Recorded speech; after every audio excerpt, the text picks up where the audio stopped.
അപ്പൊ ഞാനതാണ് എന്റെ ക്ലൈമാക്സിൽ കോമഡി പരിപാടിയാണെന്ന് എനിക്കറിയാം, തമാശയാണെന്നറിയാം. പക്ഷെ ഞാൻ ആ സമയത്ത് അതിങ്ങനെ പറഞ്ഞപ്പോ എനിക്ക് നല്ല ടെൻഷൻ ഉണ്ട്. അത് എന്റെ മനസ്സിൽ ഇങ്ങനെ ഇരിക്കുകയാണ്. തീർക്കാൻ പറ്റുമോ? അപ്പൊ ഇങ്ങനെ അത് കഴിഞ്ഞിട്ട് നിർത്തിയിട്ട് എനിക്കൊന്നും പറ്റാത്തൊരവസ്ഥയിലാണ് ഞാൻ നിൽക്കുന്നത്.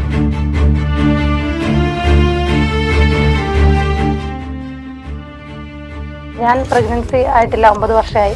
അപ്പൊ എല്ലാ മാസമുറ വരുമ്പോ തകരുന്ന സ്വപ്നങ്ങളുണ്ട് എനിക്ക്. അല്ലെങ്കിൽ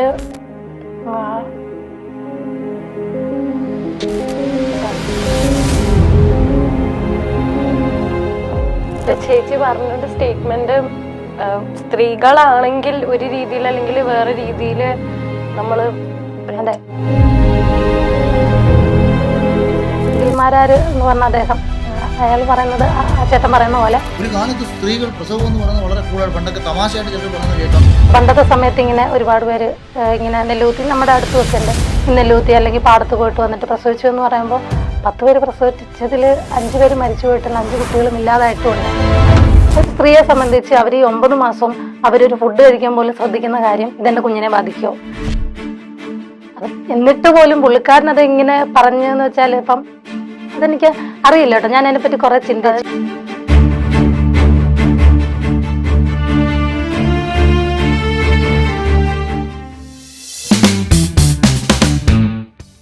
ഒരു പെണ്ണ് സ്ട്രോങ് ആവുന്നത് അവളെ കേൾക്കാനും മനസ്സിലാക്കാനും ഒരുപിടി ആൾക്കാർ ചുറ്റുമുള്ളപ്പോഴാണ്. പറയാൻ ഏറെ ഉള്ളപ്പോൾ അറിയാൻ ഏറെയുമ്പം മൈൽ സ്റ്റോൺ മേക്കേഴ്സ് പ്രസൻസ് അങ്ങനെ പറയിൽ ഇന്ന് നമ്മുടെ കൂടെ ഇരിക്കുന്നത് മായാവിയാണ്. മായാവി അല്ലെ? പക്ഷെ വിളിക്കാൻ മായാവി എന്ന് വിളിച്ച് ഞാൻ ഒരിക്കലും വിചാരിച്ചില്ല മായാവിനെ എനിക്ക് നേരിട്ട് കാണാൻ പറ്റുന്നു. ചെറുപ്പത്തിലെ ബാലരമയില് വായിച്ചല്ലേ പരിചയമുള്ളൂ. ഈ പേരയിലേക്ക് എങ്ങനെ ഇത് മായാവിന്ന് കണക്ട് ചെയ്യാൻ? സാധാരണ നമ്മൾ സ്കൂളിലൊക്കെ പറയുമ്പോൾ മായാവി, അത് ഈ മായാവിയിലേക്ക് കൂട്ടിച്ചേർത്ത് എപ്പോഴാ? അത് നമ്മുടെ സ്കൂളിൽ പിള്ളേർ അങ്ങനെ വിളിക്കുമല്ലോ, മായാവി ഇങ്ങനെ വട്ടപ്പേര് വന്നു. ഓ, വട്ടപ്പേരായിരുന്നു. പിന്നെ കുറച്ച് കഴിഞ്ഞപ്പോഴത്തേക്കും അതിനിടയ്ക്കൊരു കുത്തുണ്ട്. അപ്പൊ അത് ഒരെണ്ണത്തിലാ കുത്തും, ബാക്കിയുള്ളതിലൊന്നും കുത്തില്ല. ഏതിലാ കുത്തുണ്ടായിരുന്നു? ഏതോ ഒരു ഐഡന്റിറ്റി കാർഡിൽ എവിടെയോ. അപ്പൊ നമ്മളൊരു പാസ്പോർട്ടിന്റെ ആവശ്യത്തിന് വന്നപ്പോ അവര് പറഞ്ഞു ഇതിലെല്ലാം കുത്തിടുന്നത് നല്ല ഈ ഒരു കുത്തെടുത്ത് കളയാൻ പറഞ്ഞു. അങ്ങനെ മൊത്തത്തിൽ മായാവി. അപ്പൊ ഇപ്പൊ ശരിക്കും മായാവി തന്നെയായി, സ്പേസ് മാത്രമേ ഉള്ളൂ. ഓ, മായാവി ഇല്ല, സ്പേസ് ഉണ്ട് ചെറിയ മായ കഴിഞ്ഞിട്ട്. ഒരു ചിരി ഇരുചിരി ബമ്പർ ചിരി ആണല്ലോ നമ്മളെ ഇത്രയും ഇപ്പൊ റീസെന്റ് വന്ന ഒരു എപ്പിസോഡ്. എനിക്ക് തോന്നുന്നു മലയാളി പ്രേക്ഷകരെ ഏറ്റവും നെഞ്ചോട് ചേർത്ത് അത്രയും ഇമോഷണലി കണക്ട് ആയ ഒരു എപ്പിസോഡാണ് സ്ത്രീത്വത്തെ കുറിച്ച് പറഞ്ഞ്. അതാണ് ഞാൻ ആ ഒരു ക്യാപ്ഷനിൽ തന്നെ തുടങ്ങിയത്.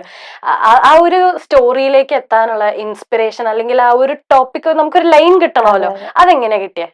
അത് എന്ന് പറഞ്ഞാല് സ്ത്രീ എപ്പോഴും ഒരു വിഷയമാണല്ലോ, എല്ലാവർക്കും വിഷയമാണല്ലോ.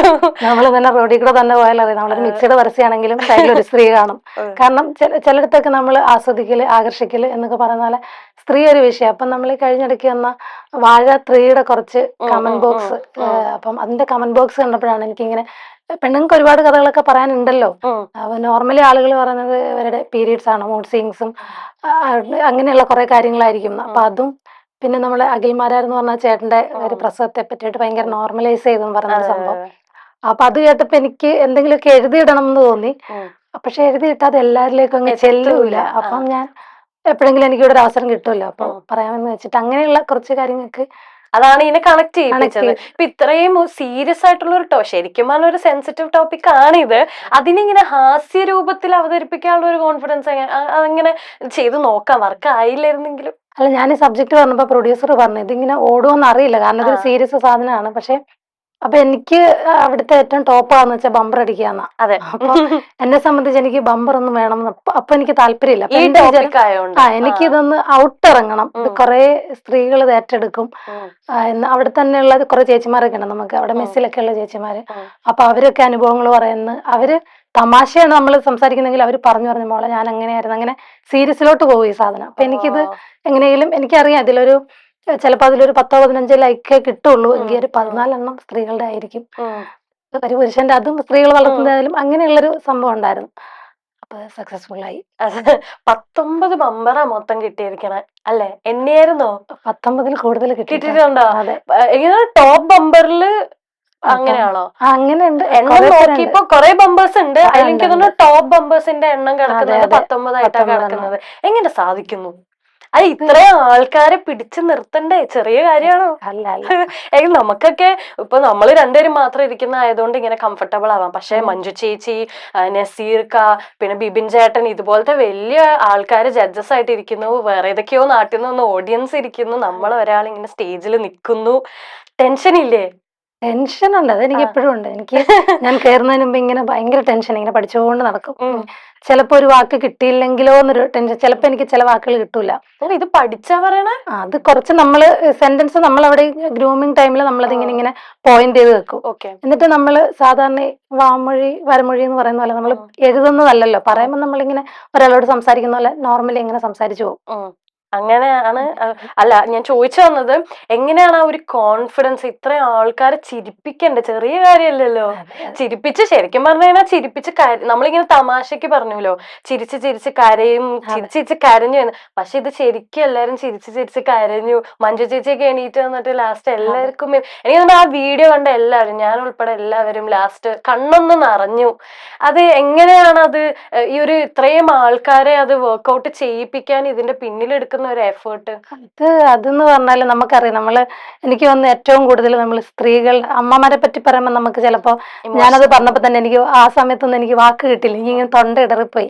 കാരണം ഇപ്പൊ നമ്മൾ റോഡിൽ കൂടെ പോകുമ്പോൾ നമ്മളോട് നോർമലി ഒരാള് ഇത് നിന്റെ അച്ഛന്റെ വഴിയാണോ എന്ന് ചോദിച്ചാൽ നമ്മള് ഒരു 2 പ്രാവശ്യമൊക്കെ പറഞ്ഞാലേ നമ്മൾ പ്രതികരിക്കുള്ളൂ. പക്ഷെ ഇത് നമ്മുടെ അമ്മയ്ക്ക് പറയുകയാണെങ്കിൽ പെട്ടെന്ന് കാരണം അവർക്കും അറിയാം, പറയുന്നവർക്കും കേൾക്കുന്നവർക്കും അറിയാം, ഏറ്റവും മൂല്യമുള്ള ഒരു സാധനം നമുക്ക് ഈ അമ്മ എന്ന് പറയുന്ന. അപ്പൊ ഞാനതാണ് എന്റെ ക്ലൈമാക്സിൽ, ഇത് കോമഡി പരിപാടിയാണെന്ന് എനിക്കറിയാം, തമാശയാണെന്ന് അറിയാം. പക്ഷെ ഞാൻ ആ സമയത്ത് അതിങ്ങനെ പറഞ്ഞപ്പോ എനിക്ക് നല്ല ടെൻഷൻ ഉണ്ട്. അതും എന്റെ മനസ്സിൽ ഇങ്ങനെ ഇരിക്കുകയാണ്. തീർക്കാൻ പറ്റുമോ? അപ്പൊ ഇങ്ങനെ അത് കഴിഞ്ഞിട്ട് നിർത്തിയിട്ട് എനിക്കൊന്നും പറ്റാത്തൊരവസ്ഥയിലാണ് ഞാൻ നിൽക്കുന്നത്. അത്രയും ഓഡിയൻസിന്റെ കിടക്കായിരുന്നു നിന്ന്.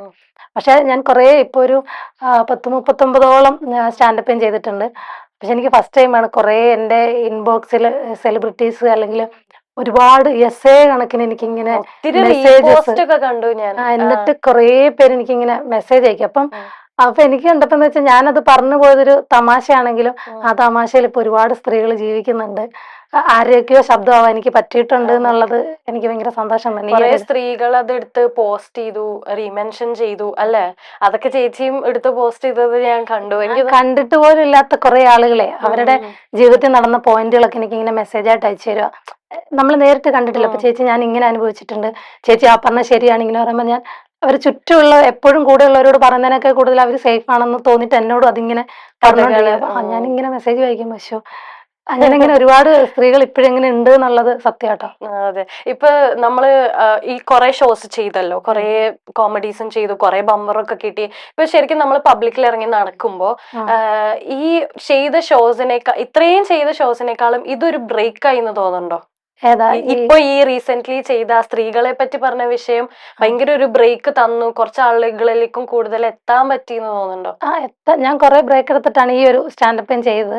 അപ്പൊ എനിക്ക് തോന്നുന്നു സ്ത്രീകൾ എന്ന് പറയുന്ന ഒരു കണ്ടന്റ് ആയതുകൊണ്ടാണ് ഇത് എല്ലാവരിലേക്കും എത്തിപ്പെട്ടത്. അല്ലെങ്കിൽ നമ്മൾ നോർമലി ചെയ്തു പോകുന്ന സാധനം പോലെയാണ്. ഇപ്പം ഒരുപാട് എനിക്ക് തോന്നുന്നു കൂടുതലും TVs ഇപ്പം ഇൻസ്റ്റാഗ്രാം പോലെ സോഷ്യൽ മീഡിയാസ് ഉപയോഗിക്കാത്ത, എന്നോട് കമന്റ്സ് നേരിട്ട് പറയാൻ പറ്റാത്ത, ശരിക്കുമുള്ള അനുഭവിക്കുന്നവർക്ക് ഇപ്പോഴും എന്നിലേക്ക് എത്തിപ്പെടാനോ അല്ലെങ്കിൽ എന്നോട് ഇത് പറയാനൊന്നും അവർക്ക് ഒരു വഴിയില്ല. അവരത് കൊള്ളായിരുന്നു എന്ന് പറഞ്ഞ് കരഞ്ഞ് എത്രയോ അമ്മമാര് കാണും, എത്രയോ ചേച്ചിമാര് കാണും, സോഷ്യൽ മീഡിയാസ് ഉപയോഗിക്കാത്തവർ കാണും. പിന്നെ ബ്രേക്കായിട്ട് അങ്ങനെ തോന്നുന്നില്ല. പക്ഷെ എനിക്ക് അത് ഭയങ്കരമായിട്ടും ഞാൻ ഇടയ്ക്കിടയ്ക്ക് ഞാൻ തന്നെ കണ്ടിട്ട് ഞാൻ തന്നെ എങ്ങനെയാ ഞാൻ കാരണം കുറെ പേര് എനിക്ക് മെസ്സേജ് പിടിച്ചു നിന്നത് പിടിച്ചു നിന്നിട്ട് അതിന്റെ ഒരു അങ്ങേയറ്റം നിന്നപ്പോഴാണ് ഞാൻ ഇത്രയും എനിക്കിങ്ങനെ മറ്റുള്ളവർ മുന്നേ കരയാൻ ഇഷ്ടപ്പെടാത്ത. മഞ്ജു ചേച്ചി ആ കമന്റ് പറഞ്ഞപ്പോഴാന്ന് തോന്നുന്നു ലാസ്റ്റ് ചേച്ചിയും കരഞ്ഞു, മഞ്ജു ചേച്ചിയും കരഞ്ഞു, ബിബിൻ ചേട്ടൻ.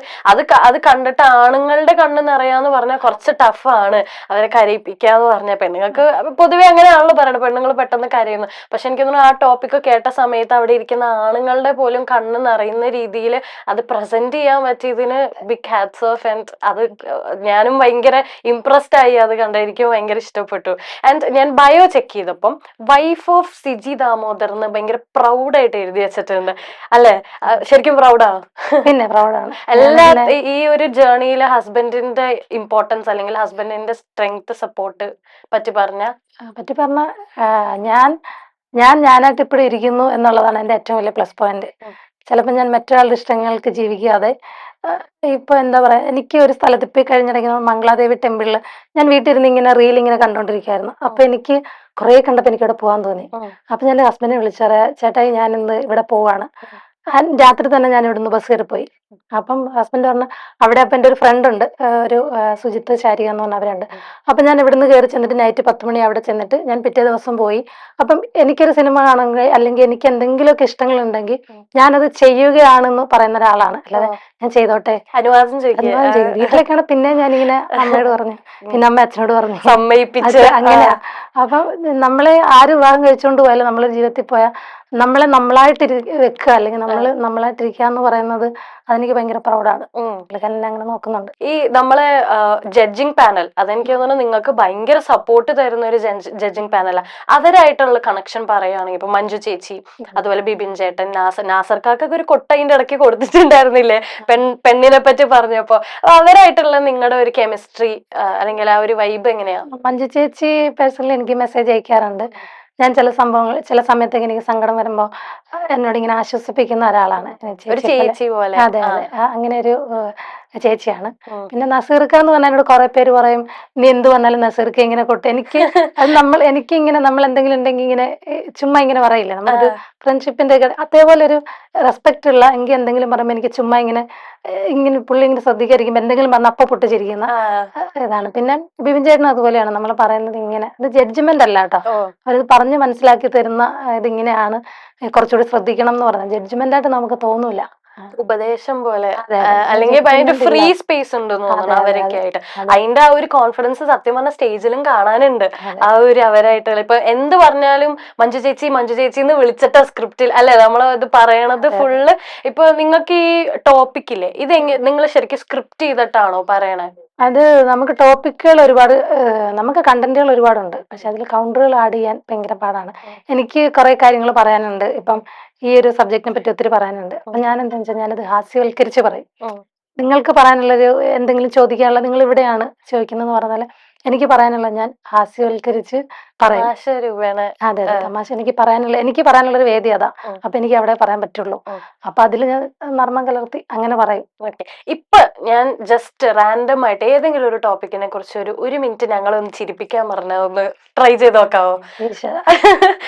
വലിയ കാര്യല്ലേ സ്റ്റാൻഡപ്പ് കോമഡി പറയുന്നത്. അപ്പൊ ജസ്റ്റ് ഞങ്ങൾ ഈ ഇരിക്കുന്നവരെ ഒന്ന് ചിരിപ്പിക്കാൻ പറഞ്ഞ എന്തെന്നാ, ഏതെങ്കിലും ഒരു ചേച്ചിക്ക് കംഫർട്ടബിൾ ആയിട്ടുള്ള ഒരു ടോപ്പിക്.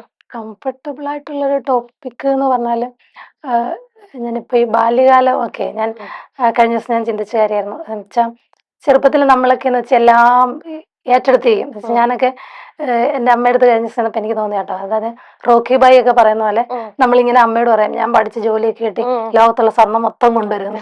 കഴിഞ്ഞ ദിവസം വീട്ടിൽ നിന്ന് പിന്നെ അമ്മ പറഞ്ഞു, എന്റെ പണയം വെച്ച വളരെ ഇന്ന് എടുത്തു തരും എന്ന് പറഞ്ഞു. അപ്പൊ ഞാൻ ആലോചിച്ചു, പക്ഷെ അന്നൊരു ആവേശത്തില് നമ്മള് അമ്മേനെ ജോലിക്ക് വിടത്തില്ല, അമ്മേനെ ഞാൻ എനിക്ക് ജോലി കിട്ടി കഴിഞ്ഞ പിന്നെ അമ്മ ഇവിടെ ഇരുത്തും എന്ന് പറയും. ഇപ്പൊ ചെന്നിട്ട് തിരിച്ചറിയാൻ ഞാൻ പറഞ്ഞു, അമ്മ വണ്ടിക്കുലല്ലോ ഉണ്ടോ. അപ്പൊ അമ്മ പറഞ്ഞു, നീ പണ്ട് പറഞ്ഞ അത് പണ്ട് എനിക്ക് പോലും ഓർമ്മയില്ലാത്ത പ്രായത്തിൽ പറഞ്ഞു. അതില് ശരിക്കും പറഞ്ഞാൽ അത് ഒറിജിനാലിറ്റി ആണ്. എങ്കിൽ ഞാനിപ്പോ ഇങ്ങനെ ചിന്തിച്ചേ, മറ്റേ KGF ഫിലിമിൽ പറഞ്ഞ പോലെ ചെറുപ്പത്തിൽ നമ്മൾ കുറെ കാര്യങ്ങൾ പറയും, ചിലരൊക്കെ അത് ഇതായിട്ട് പോകും, ചിലര് നടക്കും. അതുപോലെ നടക്കും. അമ്മ അത് സീരിയസ് ആക്കി എടുത്തു. അപ്പൊ അത് അമ്മയുടെ നമ്മുടെ പ്രശ്നമല്ലല്ലോ, നമ്മള് ബുദ്ധിയില്ലാത്ത പ്രായത്തിൽ പറഞ്ഞതല്ലേ. അപ്പൊ നമുക്കൊരു റാപ്പിഡ് ഫയർ സെഗ്മെന്റിലേക്ക് പോയാലോ?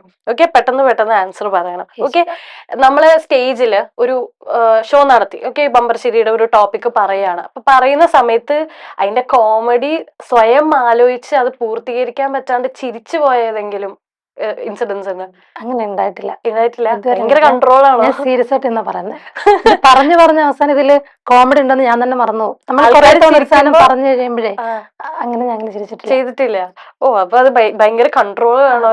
ഞാനത് മേക്ക് ചെയ്യുന്ന സമയത്ത് ഒരുപാട് ചിരിച്ചിട്ടുണ്ടായിരിക്കും. അപ്പൊ അതിന്റെയൊക്കെ കോട്ടയൊക്കെ കഴിഞ്ഞിട്ടായിരിക്കും കേറുന്നുണ്ടാവുക. ഓക്കെ, ഫ്ലോപ്പ് ആവുമെന്ന് വിചാരിച്ച ഒരു കണ്ടന്റ് ഭയങ്കര വൈറലായി പോയിട്ടുണ്ടെങ്കിൽ ഏതാ? അത് നേരത്തെ പറഞ്ഞ ആണിന്റെ അല്ലാത്ത? അതും ഇപ്പൊ ഇറങ്ങിയത് ഈ ഒരു എന്താ നമ്മുടെ സ്ത്രീകളെ സ്ത്രീകളെ പറ്റി പറ്റിയിട്ട് പറഞ്ഞത്. ഫ്ലോപ്പായി പോകും എന്ന് എനിക്ക് അവിടെ നിന്ന് ഇങ്ങനെ തോന്നി. അതായത് ഇത് സീരിയസ് സംഭവമാണെന്ന് എനിക്ക് തോന്നി. ഇതില് കോമഡി ഇല്ലെന്നല്ല, ഇത് സീരിയസ് ആയിട്ടൊരു കണ്ടന്റ് ആയിരിക്കും എന്ന് ഞാൻ വിചാരിച്ചു. ശരിക്കും അതില് തുടങ്ങിയപ്പം ചേച്ചി സീരിയസ് ആയിട്ട് തന്നെ തുടങ്ങിയത്. അതില് ചില സാധനങ്ങൾ ഉണ്ടല്ലോ, അതിന്റെ വർക്ക്ഔട്ട് ആയ രീതിയാണ് ശരിക്കും ചേച്ചി കോമഡി ആയിട്ട് പറഞ്ഞാന്നേ തോന്നില്ല, പക്ഷെ ഞങ്ങൾ ഓട്ടോമാറ്റിക്കലി ചിരിച്ചു പോയി. അതാണ് അതിന്റെ സത്യം. എപ്പോഴെങ്കിലും സ്വന്തം ജീവിതാനുഭവം അവിടെ കണ്ടന്റ് ആയിട്ട് പ്രസന്റ് ചെയ്തിട്ടുണ്ടോ? ഞാൻ പറയുന്നതൊക്കെ വേറെ ആരുടെ അല്ല, ടോപ്പിക് ചിലതൊക്കെ ഞാൻ പബ്ലിക് ഫസ്റ്റ് തന്നെ ഞാൻ എന്റെ ലൈഫിലെ സംഭവങ്ങൾ എടുക്കും, പിന്നെ പബ്ലിക് ആയിട്ടുള്ള കാര്യങ്ങൾ എടുക്കും, പിന്നെ അതെ, പിന്നെ മറ്റുള്ളവർ ഇതിനെ എങ്ങനെ എടുക്കും, നമ്മുടെ വീട്ടിൽ എങ്ങനെയായിരിക്കും, അങ്ങനെയുള്ള സംഭവങ്ങൾ എടുക്കും. അപ്പോഴിതിന്റെ പല പല പല തലങ്ങൾ നമുക്ക് കിട്ടും. അങ്ങനെ. ഓക്കെ. ഏത് മലയാളം സെലിബ്രിറ്റീനെ ആയിരിക്കും ഒരു സ്റ്റാൻഡപ്പ് കൊമേഡിയൻ ആയിട്ട് സർ ചേച്ചിയുടെ കൂടെ ഒരു സ്റ്റാൻഡപ്പ് കൊമേഡിയൻ നിങ്ങൾ ഡുവറ്റ് ചെയ്യണം എന്ന് ആഗ്രഹം ഉണ്ടെങ്കിൽ രമേശേട്ടൻ. ഇതിനു മുന്നേ പറഞ്ഞിട്ടുണ്ടല്ലേ, ഭയങ്കര ഇൻസ്പയറിംഗ്. അത് ഞാൻ നേരിട്ടൊന്നും പറഞ്ഞിട്ടില്ല. രമേശേട്ടൻ എന്ന് വെച്ചാല് ഞാൻ ഇതിങ്ങനെ കാണും, ഇതെങ്ങനെയാണ് പുള്ളി പറയുന്നത്, എനിക്ക് അതിശയം. എനിക്ക് സ്റ്റാൻഡപ്പ് എന്ന് പറഞ്ഞ സംഭവം ഒന്നും അറിയില്ല ആദ്യം ഒക്കെ. അപ്പൊ ഞാനിതിങ്ങനെ എടുത്ത് വെച്ച് പറയും, പുള്ളി ഇങ്ങനെ എല്ലാത്തിനെ പറ്റി അറിവാ. എനിക്ക് രമേശേട്ടനുള്ളപ്പോ 5 ആയാലും 15 എനിക്ക് വിഷയമില്ല. കാരണം എനിക്ക് അതിന്റെ ഈ ജഡ്ജ്മെന്റ് കേൾക്കാൻ ഇഷ്ടമാണ്. പിന്നെ പുള്ളിക്കാരൻ ഈ സംസാരിക്കുന്ന കൂട്ടത്തില് സൂക്ഷിച്ചു നോക്കി പേടി വരും, കാരണം എല്ലാത്തിനെ പറ്റി ഒരു അറിവുണ്ട്. അപ്പൊ പുള്ളി അതിനെ പറ്റി ഇങ്ങനെ ചോദിച്ചേ, ഈശ്വര, അങ്ങനെയാ പുള്ളിക്കാരനെ പറ്റി അറിവുണ്ട്. പിന്നെ അതെല്ലാം ഹാസ്യവൽക്കരിച്ചൊക്കെ കഥകളുണ്ട് കേട്ടിരിക്കാൻ എനിക്ക് കൂടെ ചെയ്യണം എന്നുണ്ടെങ്കിൽ രമേശ് ചേട്ടനായിരിക്കും ഒരു ഇൻസ്പയറിംഗ് ക്യാരക്ടർ. ഓക്കെ. ഒരു റിലേറ്റീവ് സീക്രട്ട്, അതായത് ചേച്ചിക്ക് റിലേറ്റ് ചെയ്യാൻ പറ്റുന്ന റിയൽ ലൈഫിൽ നടന്ന ഒരു സീക്രട്ട്, ഏറ്റവും കൂടുതൽ കോമഡി മെറ്റീരിയൽ ഇതുവരെ പ്രസന്റ് ചെയ്തിട്ടില്ല, പക്ഷെ അങ്ങനെ ഒരു ടോപ്പിക് ചെയ്യണം എന്നുണ്ടെങ്കിൽ അതേതായിരിക്കും? കോമഡി ആയിട്ട് ചെയ്യാൻ പറ്റും. ഒരു ചേച്ചിയുടെ റിയൽ ലൈഫിൽ നടക്കുന്ന ഒരു ഇൻസിഡന്റാ, അതിങ്ങനെ മനസ്സിലുണ്ട്, അത് ചെയ്യണം ചെയ്യണം ചെയ്യണം, അങ്ങനെ ബാക്കി ഒരു പെൻഡിങ് വെച്ചത് എന്റെ ഹോസ്റ്റൽ ലൈഫ് ആയിരിക്കും. ആണോ? അതിൽ ഇതിനു മാത്രം പറയാം. ഹോസ്റ്റൽ ലൈഫിലല്ലേ രഹസ്യങ്ങളെല്ലാം. ഹോസ്റ്റൽ ലൈഫിൽ ഒരുപാട് കാര്യങ്ങളുണ്ട്, തമാശ, പലതരത്തിലുള്ള നമ്മൾ ലുലുമാളിൽ കയറിയിട്ട് പലതരത്തില് ഉള്ള സംഭവങ്ങൾ, പല ടേസ്റ്റുകൾ എന്ന് പറഞ്ഞാൽ പല പല ആളുകൾ, പല പല വ്യക്തികൾ, അവരുടെ അടുത്തൊക്കെ നമ്മൾ പല രീതിക്കല്ലേ നിൽക്കുന്നത്, നമ്മുടെ റൂംമേറ്റിനോട്. അതേപോലെ ഒരു കുറെ സീക്രട്ടുകളുണ്ട്. അപ്പൊ ഇതുവരെ കാണാത്തൊരു മായാവീനെ ഹോസ്റ്റൽ ലൈഫ് പറഞ്ഞ പല കഥകളും പുറത്തു വരുന്നതാണോ? അവരൊക്കെ എന്നെ മറന്നുപോയി, പണ്ടെങ്കിൽ ഓർത്തെടുക്കാം. ഓക്കെ. അപ്പൊ നമ്മള് റാപ്പിഡ് ഫയർ സെഗ്മെന്റ് കഴിഞ്ഞു. ഇനി ഒരു ട്രൂത്ത് ഓർ ജോക്ക് ഗെയിമാണ്. അത് സംഭവം ചേച്ചിയുടെ റിയൽ ലൈഫിൽ നടന്ന ഒരു സാധനം കോമഡി ആയിട്ട് പറയാം. ചിലപ്പോ നടന്നതായിരിക്കാം, നടക്കാത്തായിരിക്കും. ഞാനത് ട്രൂത്ത് ആണോ തമാശയാണോ എന്ന് ഗസ് ചെയ്യും. ചേച്ചിയുടെ കഴിവ് പോലെ ഇരിക്കും, അത്ര എന്നെ ബലിപ്പിക്കണം പറഞ്ഞ്. സത്യമാണോ കള്ളാണോ ഞാൻ കണ്ടുപിടിക്കും, നോക്കട്ടെ എനിക്ക് കഴിവുണ്ടോ. എനിക്കൊരു കല്യാണാലോചന വന്നപ്പം ഞാൻ ആ പുള്ളിക്കാരനോട് ഇങ്ങനെ നേരിട്ട് പറഞ്ഞു, എനിക്ക് വേറൊരു റിലേഷൻ ഉണ്ട്, ഇതിനിപ്പം നടത്തലെന്നൊക്കെ പറഞ്ഞു. അപ്പൊ പുള്ളിക്കാരൻ സീരിയസ് ആയി. പുള്ളിക്കാരൻ പറഞ്ഞു, ഇപ്പം ഞാൻ വീട്ടിൽ സംസാരിക്കണോന്നൊക്കെ ചോദിച്ചു. ഞാൻ പറഞ്ഞു വേണ്ട, ഇങ്ങനെ റിലേഷൻ ഉണ്ട് എന്ന് പറഞ്ഞിട്ട് പുള്ളി അപ്പൊ ഓക്കെ പറഞ്ഞു. ഓക്കെ പറഞ്ഞിട്ട് പുള്ളി പോയി. കുറച്ച് കഴിഞ്ഞിട്ട് പിന്നെ പുള്ളി വണ്ടി കയറ്റി തിരിച്ചു വന്നിട്ട് ഇങ്ങനെ അച്ഛനോട് പറഞ്ഞു, ഇങ്ങനെ ഇതിനെ തന്നെ കെട്ടിക്കോളാം, കുഴപ്പമൊന്നുമില്ല, അങ്ങനെ പറഞ്ഞു. ട്രൂത്താ? അല്ല. എന്താ നടന്നിട്ടേ ഇല്ല, പക്ഷെ ഇതൊക്കെ എല്ലാവരുടെ ലൈഫിൽ നടക്കാലോ. ഒരെണ്ണം കൂടെ നോക്കട്ടെ പിടിക്കാൻ പറ്റുമോ. ഒരു സംഭവം കൂടെ പറയട്ടെ. അതായത് ശരിക്കും ഫുഡ് ആൻഡ് ബീവറേജ് മാനേജർ കേട്ടോ. അതുള്ളതാണോ? അതുള്ളതാ. ഫുഡ് ആൻഡ് ബീവറേജ് മാനേജർ ആയിരുന്നു, ജോലി റിസൈൻ ചെയ്തതാ. ഒരു ദിവസം ഞാനിങ്ങനെ വെറുതെ ഇങ്ങനെ അറിയാണ്ട് ഫ്രണ്ട്സ് ഒക്കെ ആയിട്ട് ഇങ്ങനെ ഇരുന്നപ്പോഴത്തേക്കും ഇവര് ഫ്രൂട്ടിയിൽ മറ്റേ സംഭവം ഇങ്ങനെ കലക്കിയിട്ട് നമ്മള് വോഡ്ക നമ്മളിങ്ങനെ ടൂറ് പോയി. പോയപ്പോ ഞാൻ ഇങ്ങനെ പബ്ലിക്കായിട്ട് ഇങ്ങനെ കുറച്ച് സൈലന്റ് ഒക്കെ ആയിട്ടിരിക്കുന്ന ആളാ. അപ്പം ഞങ്ങളിങ്ങനെ പോയ സമയത്ത് എൻ്റെ അടുത്ത് ഇങ്ങനെ ഓരോരുത്തർ മൈക്കിൽ കൂടെ അനുഭവങ്ങൾ പറയാം. നമ്മളിങ്ങനെ ടൂർ പോവാ, അപ്പം ഹോട്ടൽ ഫീൽഡ് ആണല്ലോ. അപ്പൊ ഇവരിങ്ങനെ ഞാൻ ദാഹിച്ചപ്പോ ഈ സാധനം തന്നു. അപ്പൊ ഞാനിത് കുറച്ച് ഇത് കഴിഞ്ഞപ്പോഴത്തേക്ക് പിന്നെ ഞാൻ മൈക്കാർക്കും കൊടുക്കണില്ല, ഞാൻ സംസാരം. അപ്പൊ എന്റെ നാക്ക് അവിടുന്ന്, എന്റെ കഴിവ് അവിടെയാണെന്ന് ആളുകൾ തിരിച്ചറിഞ്ഞു. കുറച്ച് ടഫാണ് ഇതില് ഫുള്ളുള്ളതാണ്. അങ്ങോട്ടും ഇങ്ങോട്ടും ചോദ്യമൊന്നുമില്ല. എന്നാലും കുറച്ച് ക്ലൂ തരാ. ഞാൻ അങ്ങനെ കുറെ സംസാരിച്ചു, ആൾക്കാർക്ക് ഇങ്ങനെ അയ്യോ ഇത് കള്ള അല്ലേ, ഏതോ സിനിമയിലുള്ള. ശരിയാ. ആണോ ഇത് ഉള്ളത്? ഏതോ ഒരു സിനിമ ഞാൻ കണ്ടിട്ടുള്ള. അപ്പൊ ഞാൻ ജയിച്ചു. ഞാൻ വളരെ സൈലന്റ് അല്ലല്ലോ. സൈലന്റ് അല്ലേ? അല്ലല്ല. പക്ഷെ എനിക്കിപ്പോ സംസാരിക്കുമ്പോ കുറച്ചിങ്ങനെ ആക്റ്റീവ്, ഷൂട്ട് കഴിഞ്ഞ് വന്നതിന്റെ ടയർനെസ് ആണ്. അല്ല, ഞാൻ കുറച്ച് സൈലന്റാ. കുറച്ച് അല്ലല്ല, എന്റെ ഹസ്ബൻഡ് ഭയങ്കര സൈലന്റാ. അത് വെച്ച് നോക്കുമ്പോ ഞാൻ ഭയങ്കര വയലന്റാ. സൈലന്റ് വയലന്റ് ആണോ കോമ്പിനേഷൻ? ഓക്കെ, അപ്പൊ നമ്മള് ഈക്വൽ. ഞാൻ കണ്ടുപിടിച്ചു, കഴിവുണ്ട് എനിക്ക്. ഇനി ഞാൻ ചേച്ചിയുടെ ഇപ്പൊ ലാസ്റ്റ് വന്ന വീഡിയോയുടെ അടിയിലെ 2 കമന്റ്സ് വായിക്കാം. എനിക്ക് ഭയങ്കര ഇഷ്ടപ്പെട്ട 2 കമന്റ്സ് ആണ്. ഫേക്കടിയായിരിക്കും. അല്ല, ഒറിജിനൽ. ഓക്കെ, മായാവി, ഒരു ചിരി കാണുന്ന ഓരോ വീട്ടിലെയും മകളോ മരുമകളോ ഒക്കെ ആയി നമുക്ക് തോന്നുന്ന കുട്ടി, സ്വന്തം മായാവിക്ക് ആശംസകൾ. ഓക്കെ, ആര് പറഞ്ഞു മായയുടെ ശബ്ദം നല്ല രസമാണ്, ആ ശബ്ദമാണ് എന്നെ ആകർഷിച്ചത്. ഇതൊക്കെ ഫേക്ക് അക്കൗണ്ടാന്നാ പറയണേ. ചേച്ചി ഇട്ട കമന്റ് ഏതാ അപ്പൊ? ഞാൻ ചുമ്മാ പറഞ്ഞു, അത് വിശ്വസിക്കുന്നു. ആദ്യം ഇടുമ്പോ നിങ്ങളുടെ ഇത് ഫസ്റ്റ് ഇന്റർവ്യൂ വരുമ്പോ അതിനടി 2 കമന്റ് വരും പോസിറ്റീവായിട്ട്. അതാണ് നിങ്ങൾ നോട്ട് ചെയ്യുക. അതാണ് ചേച്ചിയുടെതൊക്കെ. ഇങ്ങനത്തെ കമന്റ്സ് എപ്പോഴെങ്കിലും കമന്റ് ബോക്സ് എടുത്ത് വായിക്കാറുണ്ടോ? ആ കമന്റ്സ് കിടക്കുന്ന ലൈക്കൊക്കെ എന്റെയാ. ഞാൻ എല്ലാം ലൈക്ക് ചെയ്ത് ഇങ്ങനെ രാത്രി പണിയൊന്നും ഇല്ലല്ലോ, ഇങ്ങനെ ലൈക്ക് ചെയ്തു. ഇത് വായിക്കുമ്പോ അല്ല, അവര് നമുക്ക് വേണ്ടിയിട്ട് അപ്പം നമ്മളത് നോക്കാതിരിക്കും. എനിക്കത് ഇങ്ങനെ നോക്കും. ചിലർക്ക് റിപ്ലൈ കൊടുക്കും, വോയിസ് മെസ്സേജസ്, സ്റ്റിക്കർ. ഇനി ഈ ടോപ്പിക് ഇത് കുറച്ച് സെൻസിറ്റീവ് ആയിട്ടുള്ള വിഷയമാണ്. ചേച്ചി സംസാരിച്ച ടോപ്പിക് ചേച്ചി തന്നെ പറഞ്ഞു, അഖിൽ മാരാറിനെ പോലുള്ള ഒരാള് പറഞ്ഞ ആ ഒരു സ്റ്റേറ്റ്മെന്റ്, അതിനോട് ചേച്ചിയുടെ നിലപാട് എന്താ? അല്ലെങ്കിൽ അത് ശരിക്കും അങ്ങനെ പറയാൻ പാടുണ്ടായിരുന്നോ എന്ന് ചോദിച്ചാല്, എനിക്ക് തോന്നുന്നു ഇപ്പൊ ഞാൻ എന്റെ അവസ്ഥ പറയുകയാണെങ്കിൽ ഇതെനിക്ക് പറയാൻ കഴിയില്ല. ഞാൻ അതിന്റെ ക്ലൈമാക്സ് പറഞ്ഞത് എൻ്റെ അമ്മയോടും അമ്മായിയമ്മയോടും ഒക്കെ ചോദിച്ചിട്ടാ. നോർമലി ഞാൻ പ്രഗ്നൻസി ആയിട്ടില്ല, 9 വർഷമായി. അപ്പൊ എല്ലാ മാസം മാസമുറ വരുമ്പോ തകരുന്ന സ്വപ്നങ്ങളുണ്ട് എനിക്ക്. അല്ലെങ്കിൽ സോറി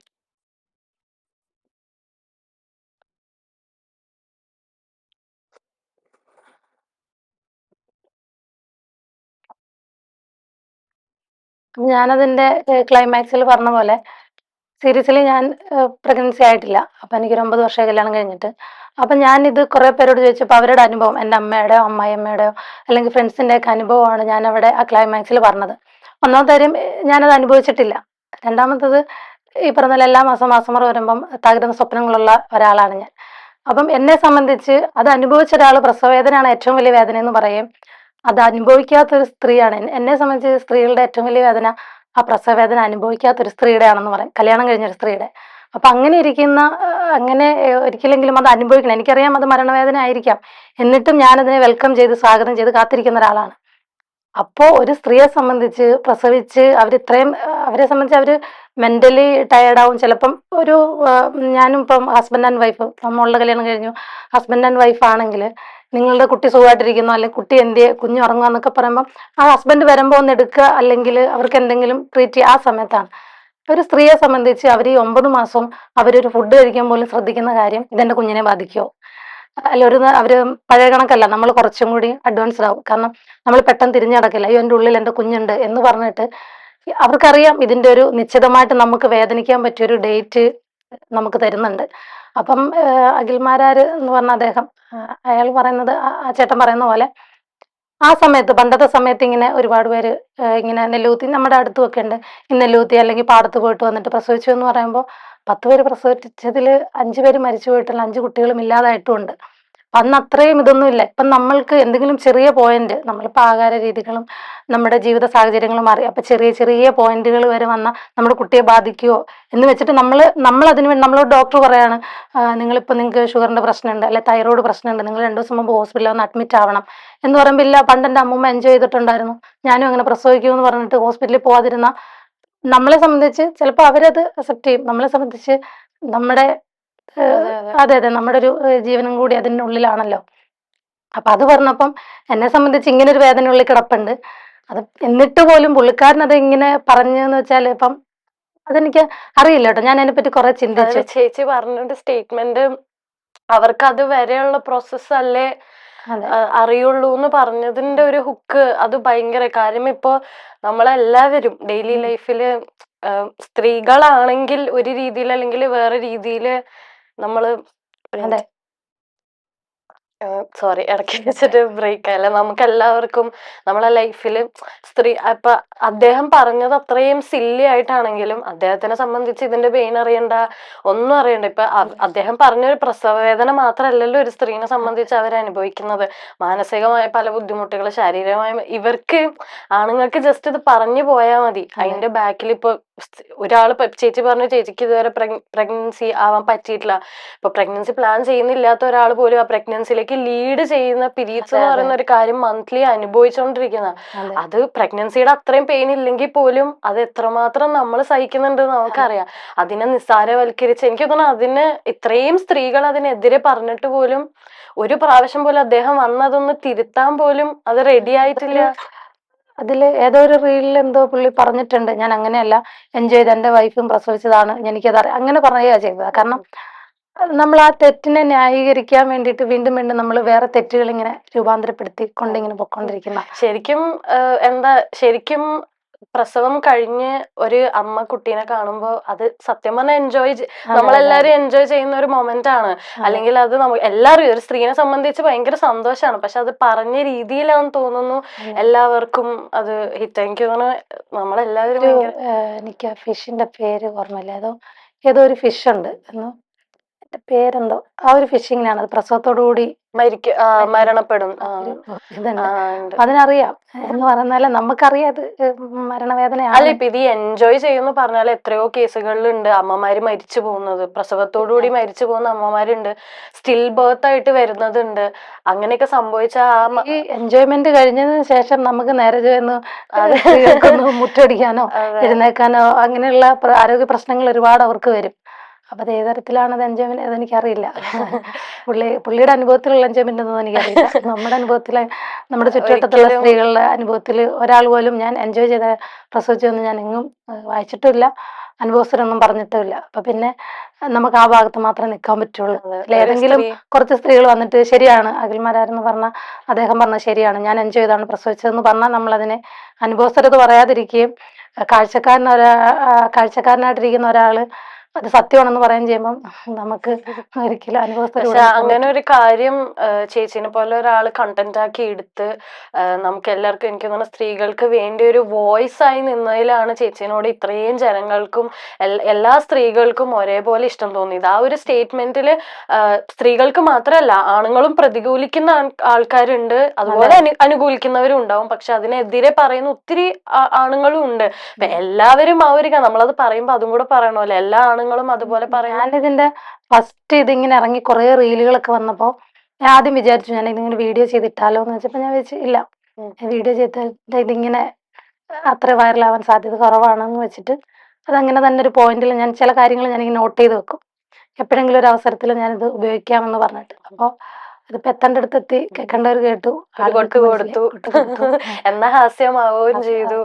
പക്ഷെ അത്രയും വലിയൊരു സീരിയസ് ടോപ്പിക് അവിടെ തമാശക്ക് വേണമെങ്കിൽ മഞ്ജു ചേച്ചിയും അതിനുശേഷം ഇമോഷണൽ ആയി, എല്ലാവരും കരഞ്ഞു. അപ്പം ആ ടോപ്പിക്കിനെ പറ്റി ഇനി നമ്മൾ ഡിസ്കസ് ചെയ്ത എല്ലാവരും വീണ്ടും ഇമോഷണൽ ആവുന്നുള്ളതുകൊണ്ട് നമുക്ക് ബാക്ക് ടു വേറെ ടോപ്പിക്ക് പോവാം. ഒരു ചിരി ഇരുചിരി ബമ്പർ ചിരി എങ്ങനെ എത്തിപ്പെട്ടു ചേച്ചിക്ക്? നമ്മളെന്തായാലും ഈ ഒരു ചിരി ബമ്പർ ചിരിയിൽ ഒരു അഭിനയമാണല്ലോ, നമ്മുടെ പേടി കാണിക്കാണ്ട്. ഇപ്പൊ ഞങ്ങൾ അഭിനയിക്കാൻ ഒരു ടാസ്ക് ആട്ടെ, ഒരു പ്രാങ്ക് ഒരാളെ വിളിച്ച് പറ്റിക്കണം. ഞാനോ? പറ്റിക്കോ? എന്നാ വിളിച്ച് കൊടുക്കാം. അപ്പൊ ചേച്ചി നമ്മള് അഞ്ജലി എന്ന് പറഞ്ഞിട്ട് ഒരു ആർട്ടിസ്റ്റിനെയാണ് വിളിച്ച് തരാൻ പോകുന്നത്. അപ്പൊ ചേച്ചി പറയുന്നത് എന്താന്ന് വെച്ചാല്, ചേച്ചിക്ക് ഒരു ഇൻസ്റ്റാഗ്രാം പേജ് ഉണ്ട്, തെങ്ങും തോപ്പുകൾ എന്നാണ് പേര്. ഓക്കെ, എന്നിട്ട് ചേച്ചിയുടെ കവിതയുടെ പേരെന്താന്ന് വെച്ചാൽ വെള്ളം നഷ്ടപ്പെട്ട തേങ്ങ. ഇത് പറഞ്ഞിട്ട് പറയണം ഇത് കൊളാബ് ചെയ്യണം. പൈസ നമുക്കൊരു വിഷയമേ അല്ല, എത്ര പൈസ വേണമെങ്കിലും തരാം, 1 ലക്ഷം 2 ലക്ഷം പൈസ ഒന്നും ഒരു വിഷയമല്ല. അത് പറഞ്ഞിട്ട് പറയണം ഇത് കൊളാബ് ചെയ്യണം. കൊളാബ് ചെയ്യുമ്പോൾ ശ്രദ്ധിക്കേണ്ടത് ചേച്ചിക്ക് ഒരു തെങ്ങും തോപ്പ് ഉണ്ടാവുമല്ലോ, ആ തെങ്ങും തോപ്പിൽ തെങ്ങിന്റെ അടിയിൽ നിന്നിട്ടൊരു ഫോട്ടോ എടുത്തിട്ട് വേണം ഇത് കൊളാബ് ചെയ്യാൻ. അങ്ങനെ പറഞ്ഞ് ഫലിപ്പിക്കണം. അഭിനയിക്കല്ലോ അല്ലേ? ഓക്കെ.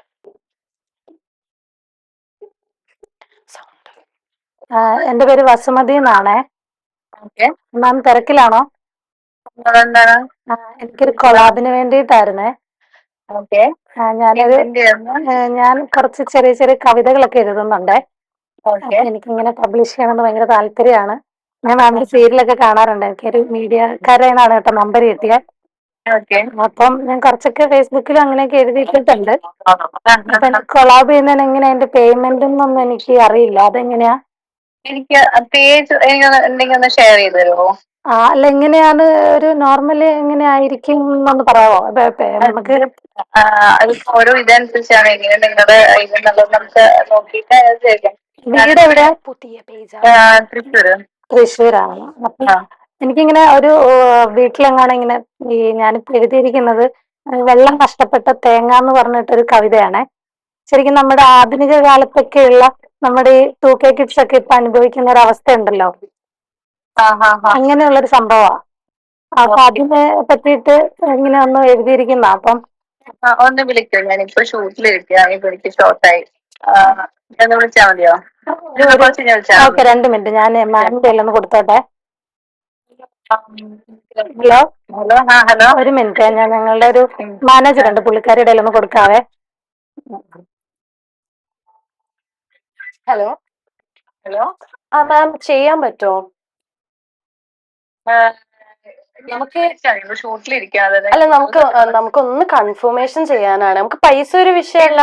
ഞങ്ങൾക്ക് അങ്ങനെയല്ല, ഇത് കവിത എന്നൊക്കെ പറയുമ്പോൾ ഇതുവരെ കൊളാബ് ചെയ്തിട്ടില്ല, അതുകൊണ്ടാണ് ചോദിക്കുന്നത്. അല്ല, നമുക്ക് പോണ പോലെ നമുക്ക് തോന്നുന്നുണ്ട്. അയ്യോ, ഒരിക്കലും അല്ല. നമുക്ക് അങ്ങനെ അതെന്താന്ന് വെച്ചാലേ, ആ കുട്ടി ആദ്യമായിട്ട് ചെയ്യുന്ന ഒരു പേജാണ്, തുടങ്ങിയിട്ടേ ഉള്ളൂ. തെങ്ങും തോപ്പുകൾ എന്നാണ് ഇൻസ്റ്റാ ID വരണത്.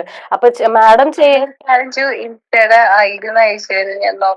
ഞാൻ ജസ്റ്റ് ഒരു ബ്രീഫ് ഒന്ന് പറഞ്ഞോട്ടെ. അതായത് മാമ് വീട്ടിലെ തെങ്ങിന്റെ താഴെ നിന്നിട്ട് ഫോട്ടോ അയക്കണം. എന്നിട്ട് അതില് താഴെ ഈ നമ്മള് വസുമതിയുടെ കവിത ഒന്ന് എഴുതിയിട്ടാ മതി. ചെയ്യാൻ പറ്റുമോ? ചെയ്യാൻ പറ്റില്ലല്ലോ. അയ്യോ, നമുക്ക് പൈസ ഒരു പ്രശ്നമല്ല കേട്ടോ. എനിക്ക് പൈസക്ക് വേണ്ടതേ, അങ്ങനത്തെ പൈസ വേണ്ട. അവരാദ്യമായിട്ട് ആഗ്രഹിച്ച് മോഹിച്ച ഒരു കവിത എഴുതിയതാ. നമ്മളെന്തോ ഫ്രാങ്കിയെ വിളിക്കുന്ന പോലെ തോന്നിട്ട് സോറി. വേറൊരു കാര്യം പറഞ്ഞോട്ടെ. Belated happy birthday. ഇതൊരു പ്രാങ്ക് കോൾ ആയിരുന്നു from mile stone makers. Promote ചെയ്യാമോ കവിത? ഫോട്ടോ തെങ്ങിന്തോപ്പിൽ നിന്നിട്ടൊരു ഫോട്ടോ ഞാൻ വസുമതിക്ക് കൊടുക്കാം. ഹലോ മാം, നമസ്കാരം. ഞാൻ മായാവിയാണ്.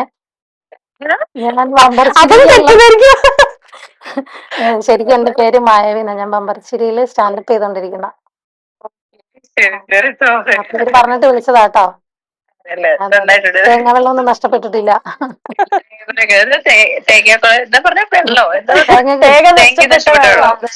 അല്ല, വെള്ളം നഷ്ടപ്പെട്ട. Thank you. ഈ ഒരു ചിരി ഇരുചിരി ബമ്പർച്ചിരിയില് നമ്മൾ സ്റ്റാൻഡേർഡ് കൊമേഡിയൻ ആയിട്ട് വന്നല്ലോ. അതിന് മുന്നത്തെ ചേച്ചിയുടെ ഒരു ലൈഫ് പറയായിരുന്നെങ്കിൽ, ഒരു നോർമൽ സ്ത്രീനെ പോലെ അങ്ങനെ ജീവിച്ചു അങ്ങനെ വന്ന ഒരാളാണോ? നോർമൽ സ്ത്രീ എന്ന് പറഞ്ഞാല് ഞാൻ ഫുഡ് ആൻഡ് ബീവറേജ് മാനേജർ ആയിരുന്നു. പഠിച്ചു, ജോലി കിട്ടി, പിന്നെ കല്യാണമൊക്കെ കഴിഞ്ഞ് പിന്നെ ഞാനിങ്ങനെ എഴുതുണ്ടായിരുന്നു. എഴുതുന്ന വെച്ചാൽ ഇങ്ങനെ കേരള കൗമുദി, മാതൃഭൂമി അങ്ങനെയൊക്കെയുള്ള ചെറുകഥകൾ എഴുതിയിടുക, ഫേസ്ബുക്കിൽ എഴുതിയിടുക, അങ്ങനെയായിരുന്നു. അപ്പൊ അതിനു മുമ്പ് കുറച്ച് നാൾ ഡാൻസ് പഠിച്ചു, ഭരതനാട്യം പഠിച്ചു. അപ്പൊ എവിടെയാണ് നമ്മളുടെ കഴിവിരിക്കുന്നതെന്ന് അറിയില്ല. ഫൈനലി ഞാൻ കണ്ടുപിടിച്ചു, നാക്കിലാണ്. അതൊക്കെ വിട്ടു ഇപ്പൊ ഇങ്ങനെ അങ്ങനെ. പക്ഷെ എനിക്ക് സ്റ്റാൻഡപ്പും ഇതിലും എനിക്ക് കൂടുതൽ ഇഷ്ടം സ്ക്രിപ്റ്റിംഗ് ഭയങ്കര ഇഷ്ടമാണ്. Coming soon. ഒരു 2 ചുവട് പറഞ്ഞ വേണ്ടല്ലേ? ഭരതനാട്യം വേണ്ട. ഓക്കെ, നമ്മൾ ഈ മീഡിയ ഫീൽഡിൽ വന്നിട്ട് ആൾക്കാര് ഇടയിൽ അറിയുമ്പോ തിരിച്ചറിയുന്നുണ്ടല്ലോ. അത് തിരിച്ചറിയുമ്പോ കിട്ടുന്ന ഒരു ഹാപ്പിനെസ് എങ്ങനെ? ഇപ്പൊ ഈ ആൾക്കാർ ദാ പോന്ന് മായാവി എന്ന് പറയും, അല്ലെങ്കിൽ മായാവി ചേച്ചി അല്ലേ ഞങ്ങൾ കാണാറുണ്ട് എന്ന് വന്ന് പറയാറുണ്ടോ ആൾക്കാരെങ്ങനെയാ? അതങ്ങനെ കാണാറുണ്ട്. എനിക്ക് ഒരുപാട് പേര് ഇങ്ങനെ, ഞാൻ ഇങ്ങനെ ബസ്സിലൊക്കെ ഇറങ്ങുമ്പോൾ ചില ആളുകള് മായാവി ഇങ്ങനെ വിളിക്കും. അപ്പം നോർമലി ഇങ്ങനെ എനിക്ക് വീട്ടിൽ വിളിക്കുന്ന പോലെ എനിക്ക് തോന്നുന്നു എന്നെ ഇവിടുന്ന് ഇങ്ങനെ ശാന്തന് എനിക്ക് മെസ്സേജ് കിട്ടപ്പോ എനിക്ക് മെസ്സേജ് ഞാൻ എന്തോന്ന് വിളി കേൾക്കും. കാര്യം പോയാലും മായാവി വിളിച്ച എന്തോ ഇങ്ങനെ വിളി കേൾക്കും. ഓട്ടോമാറ്റിക്കലി ഞാൻ മെസ്സേജും അങ്ങനെ തന്നെയാ. എന്തോ അങ്ങനെ ഒരു അങ്ങനെ എല്ലാവരുടെ ഇടയിലുണ്ടല്ലോ. ഉം. നമ്മുടെ ഇടയിലുണ്ട്. പിന്നെ തിരിച്ചറിയുന്നത് ഭയങ്കര സന്തോഷമാണ്. ആളുകൾ നമ്മളെ തിരിച്ചറിയുന്ന വെച്ചാൽ വലിയ കാര്യമാണ്. അപ്പൊ ആ ഒരു ഇതിൽ ഹാപ്പി ആയിട്ട് പോകുന്നു. തീർച്ചയായിട്ടും. ഇപ്പൊ ഒരു ചിരി ഇരുചിരി ബമ്പർ ചിരിയിൽ ഇനിയും ബമ്പറുകൾ അടിച്ച് നമുക്ക് കാണാൻ പറ്റട്ടെ. പ്രേക്ഷകരെ ചിരിപ്പിക്കാനും ചിന്തിപ്പിക്കാനും ഇടയ്ക്ക് ഇതുപോലെ ഒന്ന് കരയിപ്പിക്കാനും പറ്റട്ടെ എന്ന് ഞാൻ ആശംസിക്കുന്നു. ഒത്തിരി സന്തോഷം ചേച്ചി. സന്തോഷം എനിക്കിവിടെ വരാൻ പറ്റിയതില്. അപ്പൊ ഇനിയും ഈ ഒരു ഹോട്ട് സീറ്റിൽ വേറെ ഒരുപാട് സീറ്റ് അല്ലേ ഇത്? ചിൽ സീറ്റ്. ചിൽ സീറ്റ് Chill എനിക്ക് seat. ചിൽ സീറ്റിൽ തണുക്കാൻ വേണ്ടിട്ട് ഒരുപാട് പേര് സെലിബ്രിറ്റീസ് ഒക്കെ ഒരുപാട് പേര് വരട്ടെ, ഒരുപാട് താങ്ക് യു പേരുടെ സോ ചോദ്യം മച്ച് ചോദിക്കാൻ ചേച്ചി. പറ്റട്ടെ. താങ്ക് യു ചേച്ചി. Thank you. Thank you.